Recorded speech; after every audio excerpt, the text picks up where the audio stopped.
రేవంత్ రెడ్డి గారు రహస్యంగా పోయి మోడీని కలుసుకొని నేను కూడా లోపల వేసుకున్నది కాకి నెక్కరే, నేను పూర్వకాలంలో బీజేపీ అని చెప్పొస్తున్నాడు. ఆయన బీజేపీ మీద కొట్లాడతలేడు. 7 మండలాలు అన్యాయంగా మన తెలంగాణ తీసి ఆంధ్రలో కలిపినప్పుడు రాజ్యసభలో కాంగ్రెస్ ఎంపీలు ఉన్నారు, బీజేపీ ఎంపీలు ఉన్నారు, ఒక్క మాట మాట్లాడలే.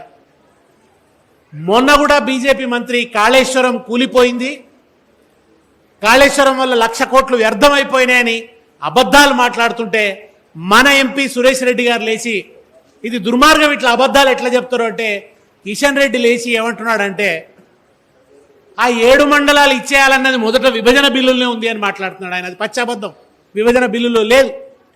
అంటే మన దిక్కు మాట్లాడాల్సినటువంటి తెలంగాణ మంత్రి ఆంధ్ర వాళ్ళకు అనుకూలంగా మాట్లాడుతున్నాడు. కిషన్ రెడ్డి గారు ఆంధ్ర వాళ్ళకు అనుకూలంగా మాట్లాడుతున్నాడు. ఆయన చంద్రబాబు నాయుడుకి అనుకూలంగా మాట్లాడుతున్నాడు. మన నీళ్ళు ఎత్తకపోతే మాట్లాడరు, అక్రమంగా ప్రాజెక్టులు కడుతుంటే మాట్లాడరు, నల్లమల సాగర్ ప్రాజెక్టు మీద కిషన్ రెడ్డి మాట్లాడు, పోతిరెడ్డిపాట నుంచి అక్రమంగా నీళ్లు తీసుకొని పోతుంటే మాట్లాడుతున్నది ఒక్క బీఆర్ఎస్ మాత్రమే, ఒక్క గులాబీ జెండా మాత్రమే.